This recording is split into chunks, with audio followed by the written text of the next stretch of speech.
Bapak, Ibu, dan Saudara sekalian, khotbah dengan tema iman yang mempersatukan akan didasarkan pada Galatia pasal yang ketiga yang tadi dibacakan sebagai bacaan kita yang kedua.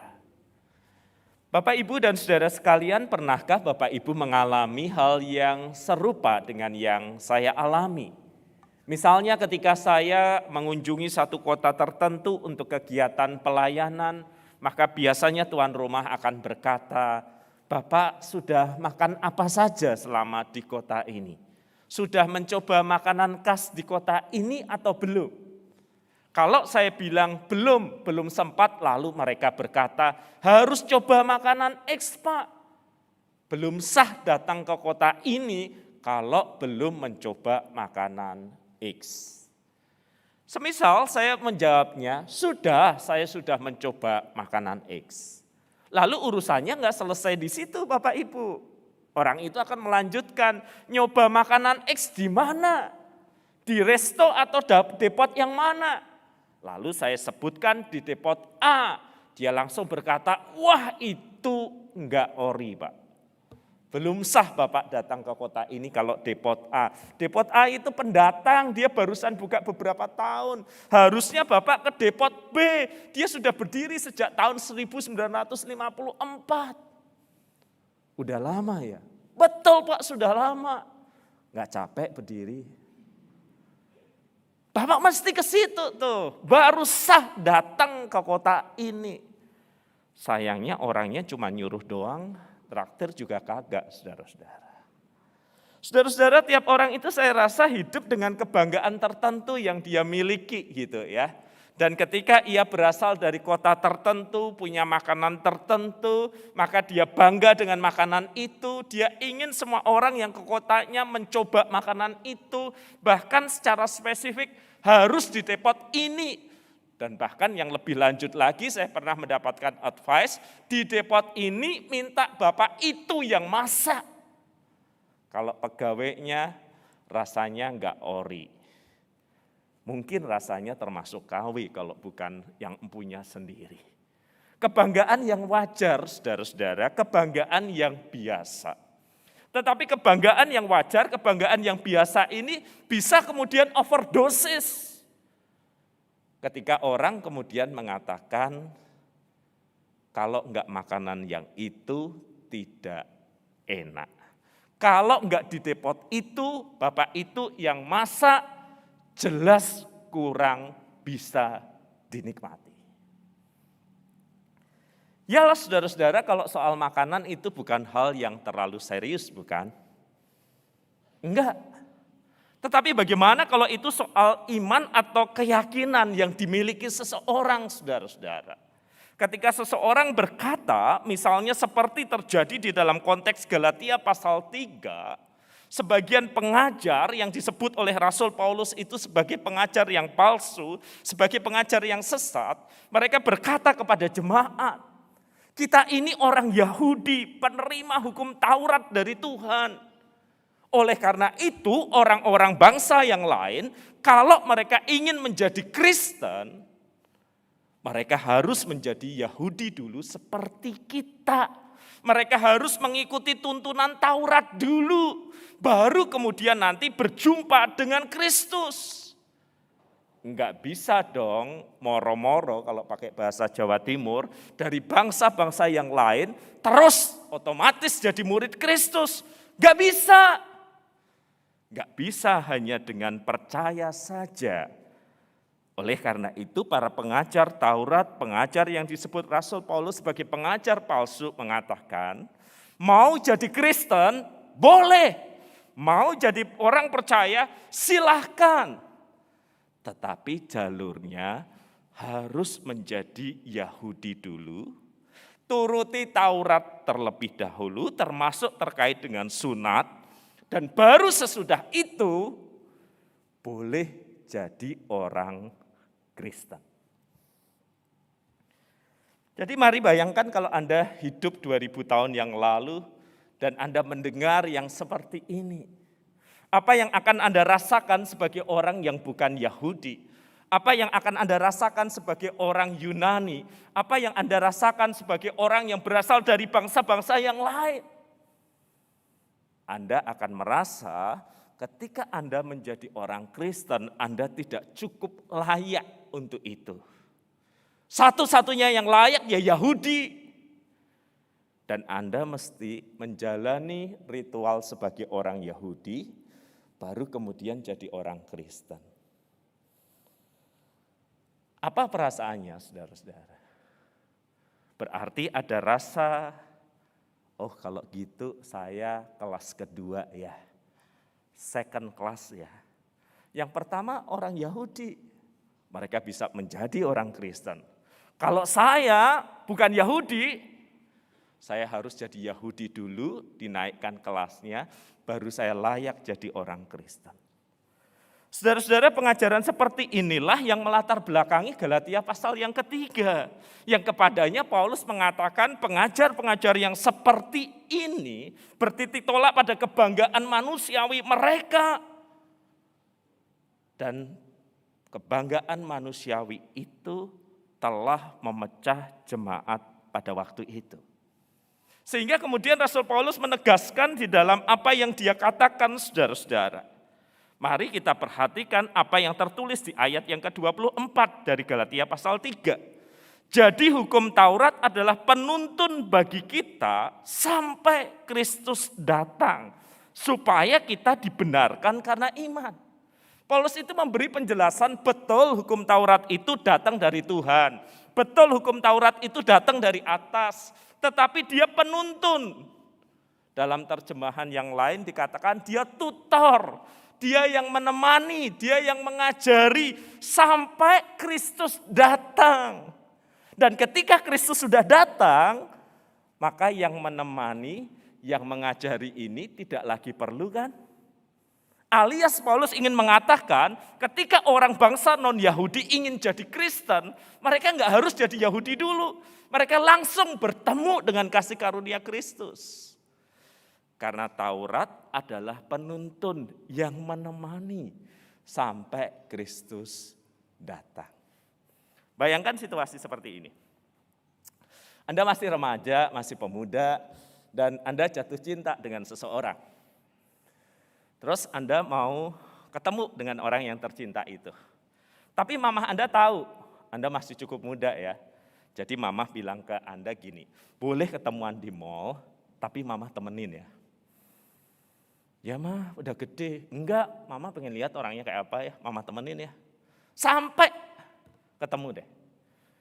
Nah maka Anda datang dengan mama Anda di food court, mama Anda nemenin tuh dari rumah, nyetirin, naik ke mall, kemudian duduk di situ. Lalu orang yang menjadi kekasih Anda itu datang, memperkenalkan diri duduk. Apa yang Anda harapkan dilakukan oleh mama Anda? Tetap di situ? Enggak.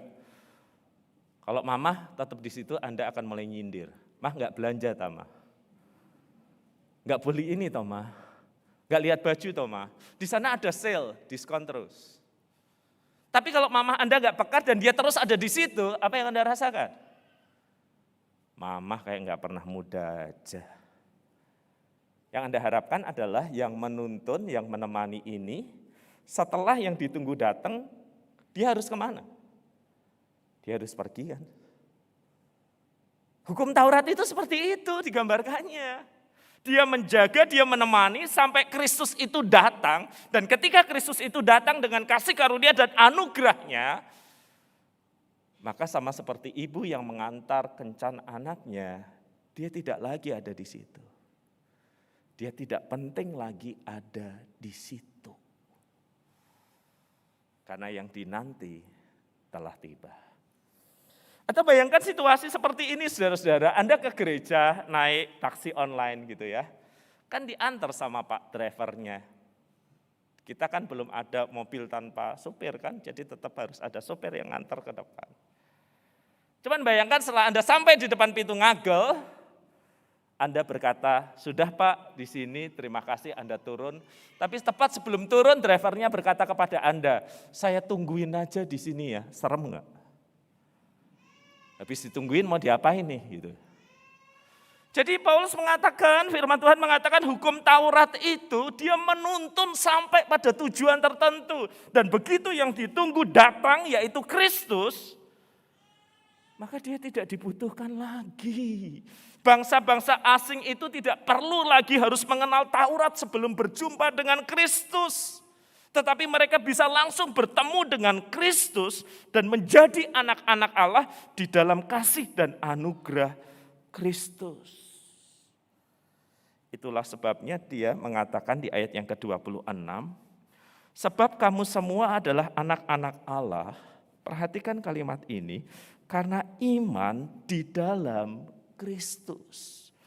Bukan karena menaati Taurat yang berfungsi sementara sampai anugerah dan kasih karunia itu nyata. Karena kamu semua yang dibaptis dalam Kristus telah mengenakan Kristus. Dan perhatikan kalimat ini. Dalam hal ini tidak ada orang Yahudi, tidak ada orang Yunani. Tidak ada hamba atau orang merdeka. Tidak ada laki-laki atau perempuan. Karena kamu semua telah menjadi satu di dalam Kristus Yesus. Kalimat ini terdengar biasa saat ini. Tapi kalau saya bisa membawa Anda dengan mesin waktu, dan kita pergi 2000 tahun yang lalu, maka Anda akan mengamati sebuah masyarakat di mana ini eventnya orang Yahudi. Jangan coba-coba yang non-Yahudi masuk. Ini acaranya bangsa-bangsa non-Yahudi. Jangan coba-coba yang Yahudi masuk. Ini acaranya para tuan. Budak hanya masuk untuk melayani, bukan menikmati. Ini perkumpulannya para budak, tuan-tuan tidak diharapkan untuk masuk. Ini acara terhormat untuk laki-laki yang waktu itu dipandang lebih tinggi dari perempuan. Perempuan tidak bisa masuk kecuali melayani. Dan tiba-tiba, saudara-saudara, ada sebuah pertemuan, ada sebuah acara, di mana di situ hadir orang Yahudi, orang Yunani, di situ hadir hamba, di situ hadir tuannya, di situ hadir laki-laki, di situ hadir perempuan. Dan mereka pada waktu itu akan berkata, wow, ini acara apa? Apa persamaan yang bisa menyatukan Yahudi dan Yunani, laki-laki dan perempuan, tuan dan budak? Apa acara yang bisa menyatukan mereka semua? Di tengah zaman di mana semuanya menjadi terpisah dan terbagi karena etnisitas, suku, latar belakang, kebanggaan pribadi, Injil itu yang menyatukan mereka semua. Melampaui kebanggaan pribadi mereka. Melampaui latar belakang yang ada di dalam diri mereka. Kini Anda mengerti bukan? Bagaimana Injil itu bukan hanya mengubah hidup pribadi lepas pribadi. Menjadikan mereka anak-anak Allah karena anugerah dan penebusan Kristus. Tetapi Injil itu juga mentransformasi masyarakat. Karena Injil yang samalah yang menyatukan Yahudi, Yunani, tuan, budak, laki-laki, perempuan. Di dalam sebuah pengalaman iman yang sama. Anugerah Allah yang menyelamatkan. Injil bukan hanya mentransformasi hidup pribadi lepas pribadi, tetapi juga mengubahkan tatanan masyarakat yang sudah dirusak oleh karena dosa, yang melahirkan kebanggaan yang tidak perlu pada etnisitas, pada kuasa, pada posisi personal itu. Tetapi sayangnya, bahkan hingga kini di gereja di mana lagu dalam Yesus kita bersaudara, segera sesudah ibadah, pemisahan itu terjadi. Pak, untuk pembicara ruangnya di sana. Begitu kata Asher atau companion yang mendampingi saya. Kalau untuk jemaat yang ini di sini. Ya, saya masih bisa paham saudara-saudara kalau itu soal teknis saja ya, supaya dibagi tempat makannya. Tapi dalam perjalanan itu saya juga diberitahu, kalau yang di sini Pak menunya yang penting banyak karbonya enggak masalah. Mereka orang-orang susah harus makan banyak karbo. Di sini lauknya lebih istimewa Pak. Untuk orang-orang penting. Juga untuk Bapak. Bayangin loh, nyanyinya tadi di gereja dalam Yesus kita bersaudara, bergandengan tangan, memuji, menyembah Tuhan. Tapi segera sesudah ibadah itu selesai, lihat caranya melakukan sebuah acara. Sekali lagi, saya tidak menolak mereka mengupayakan menyediakan yang terbaik bagi saya. Saya juga tidak berkeberatan jika itu hanya soal tempat yang harus dibagi. Tapi di sana VIP makannya. Di sini seadanya. Saya tanya kenapa mesti dibagi kayak gitu. Dan jawabannya sungguh mengejutkan hati. Ya siapalah mereka ini Pak, mereka bukan siapa-siapa. Tapi di ruang VIP nanti Bapak ketemu siapa-siapa yang membangun pelayanan ini dengan daya dan dana mereka.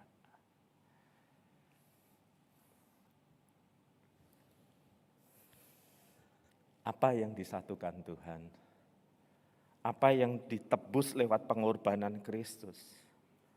Di mata manusia bisa kembali dipisah dengan mengingat apa yang menjadi jasa. Seolah-olah mereka yang makan di luar dengan makanan seadanya adalah kelas kedua. Dan mereka yang di ruang istimewa itu adalah mereka yang punya sesuatu untuk kemudian dibanggakan dan layak diperlakukan dengan cara yang berbeda. Injil Yesus Kristus itu mengubah pribadi, mentransformasikan society atau masyarakat. Tetapi sayangnya di tangan orang-orang tertentu, apa yang telah disatukan Kristus bisa dipisahkan kembali berdasarkan apa yang mereka punya, siapa diri mereka. Kalau itu cara masyarakat kita memperlakukan undangan, saya bisa menerimanya. Sebuah dunia jatuh di dalam dosa di mana orang dilihat berapa sumbangannya, siapa dia, apa perlunya. Tetapi itu terjadi di dalam gereja, di dalam persekutuan, di mana Kristus telah hadir dan menebus. Yang tidak lagi seharusnya berdasarkan pada siapa saya, apa yang telah saya lakukan, apa yang telah saya perbuat. Tetapi apa yang telah Kristus lakukan?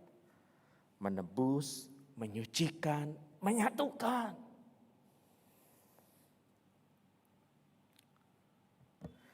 Suatu kali telepon masuk ke HP saudara-saudara dan kadang-kadang itu datang di saat yang tidak tepat ya. Saya ngerasa sudah rekaman sampai selesai kok keputus, kenapa ya? Oh ternyata ada panggilan masuk dan itu memutus rekaman videonya. Lagi konseling, lagi apa, dan otomatis itu nggak bisa segera diangkat kan. Tapi suatu kali saya menerima pesan tepat di saat saya lagi senggang, habis mempersiapkan kopi. Lalu ada yang telepon, kebetulan lagi nunggu, saya angkat. Lalu di seberang sana ada yang bertanya, ini dengan Pendeta Wahyu Pramudia, betul. Yang ada di YouTube itu, ya ada, orang lain namanya sama juga ada. Yang pendeta kan? Betul. Oma mau bicara. Loh Anda siapa? Oh saya asistennya Oma. Bayangin orang kalau nelpon pakai asisten tuh pasti bukan sembarang orang kan. Pasti sesuatu gitu. Oke sebentar ya. Tolong telepon kembali 15 menit. Ada yang urgent yang harus saya jawab sebelum Oma bicara ya. Oke, 15 menit kemudian telepon. Ya ini asistennya Oma, Pak WP udah sempat. Oke. Lalu si Oma bicara, nama saya ini, Saya baru jadi Kristen kurang lebih sebulan yang lalu. Umur saya sekian. Umurnya udah banyak banget. Mungkin hampir 2 kali lipat umur saya. Bapak tentu nggak pernah dengar tentang saya, tetapi anak saya yang ini Bapak tahu dong, anak saya yang itu dia tahu dong. Nama-nama yang agak gede cukup dikenal. Oke, apa yang bisa saya bantu? Ya saya lihat video Bapak di YouTube dan kayaknya saya pengen nanya sama Bapak. Kan saya jadi orang Kristen baru sebulan. Oke, apa pertanyaannya? Jangan susah-susah ya Oma ya. Kalau susah-susah Oma tanya sendiri aja langsung.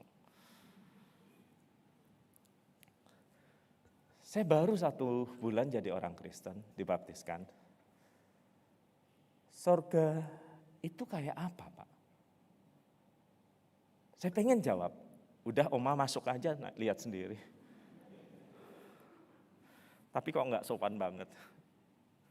Saya bilang kenapa Oma nanya sama saya, kan Oma punya pendeta yang membaptiskannya, biarlah pendeta itu jelaskan. Sudah dijelaskan Pak, rumit, saya enggak paham. Jadi kalau menurut Pak WP, Alkitab ngomong surga itu kayak apa ya? Saya pengen tahu Bang. Lalu saya bilang begini, kalau Oma pengen tahu surga itu seperti apa, datang ke gereja saya, GKI Ngagel di hari Minggu. Maksudnya gerejanya Bapak situasinya kayak surga? Oh enggak, jauh. Orang-orangnya akur kayak surga? Ya enggak juga. Lalu kenapa saya mesti datang ke gereja Bapak? Saya bilang bukan karena saya pendetanya. Tapi kalau Oma pengen tahu surga itu kayak apa, saya kasih tahu ya. Wahyu yang bukan Pramudia itu. Wahyunya Yohanes pernah mengatakan, kemudian daripada itu aku melihat sesungguhnya suatu kumpulan besar orang banyak yang tidak dapat terhitung banyaknya. Dari segala bangsa, suku, kaum, dan bahasa berdiri di hadapan tahta dan di hadapan anak domba, memakai jubah putih mereka, memegang daun-daun palem di tengah mereka, dan berkata, keselamatan bagi Allah kami yang duduk di atas tahta dan bagi anak domba. Maksudnya,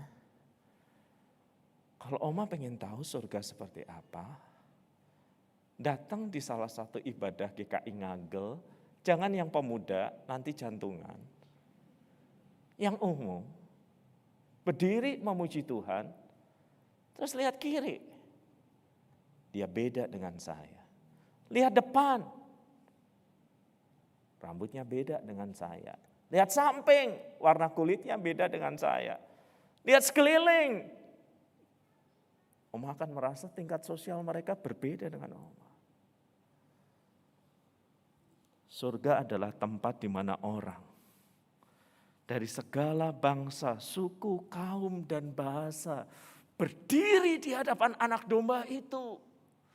Tidak dengan identitas primordial mereka, aku dari suku ini, tidak berdasarkan kekuatan ekonomi mereka, tidak berdasarkan pencapaian hidup mereka, tetapi berdasarkan apa yang Kristus lakukan untuk hidup mereka.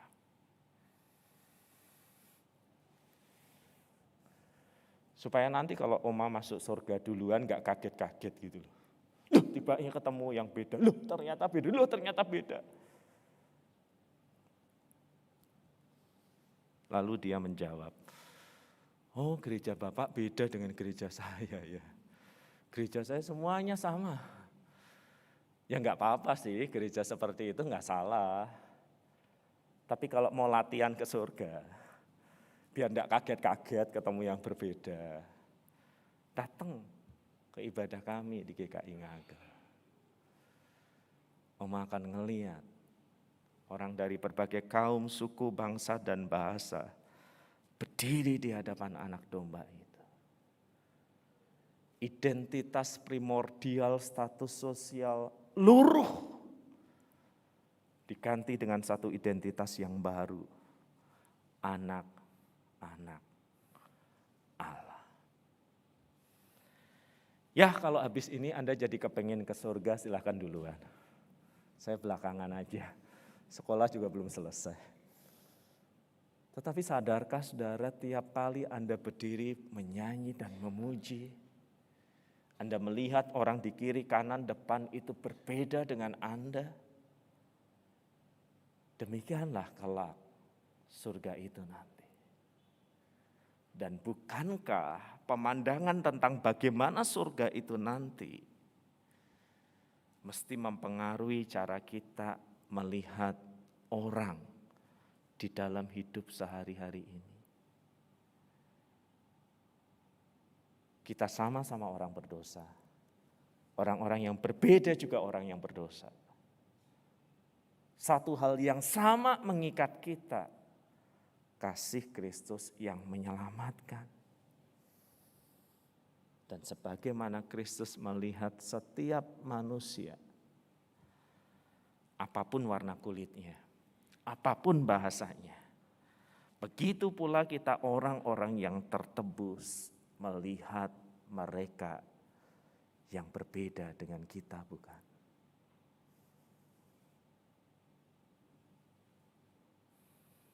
Kristus mengasihi dunia ini dan memberikan nyawanya, mengubah hidup pribadi, mempersatukan dalam sebuah persekutuan yang menjadi gambaran kelak itu surga seperti apa. Dan dengan cara pandang yang seperti ini, kita memperlakukan mereka yang berbeda dengan kita. Berbeda warna kulit, berbeda status sosial, berbeda tingkat pendidikan. Memperlakukan dan melihat mereka dari kacamata Injil kasih karunia Allah. Mari kita berdoa. Kami sudah melihat ya Tuhan dalam hidup kami sehari-hari, bagaimana perbedaan suku, etnis, kekayaan, latar belakang cukup untuk membuat kami memperlakukan orang sebagai warga negara kelas 2. Mereka yang berbeda suku atau etnis kami pandang lebih rendah dari diri kami.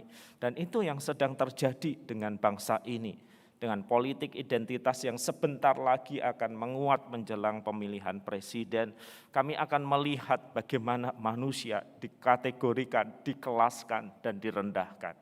Kami melihat bagaimana dosa itu merusak masyarakat secara begitu lugas dan jelas di depan kami. Oleh karena itu tolonglah kami untuk melihat yang berbeda, sebagaimana Kristus melihat kami dalam kacamata kasih karunia. Sebagaimana Injil yang mengubah kehidupan kami, mempersiapkan kami untuk menikmati keabadian di surga itu. Biarlah Injil yang sama yang kami bawa dalam perilaku kami di tengah masyarakat yang berbeda ini. Di dalam nama Kristus kami berdoa.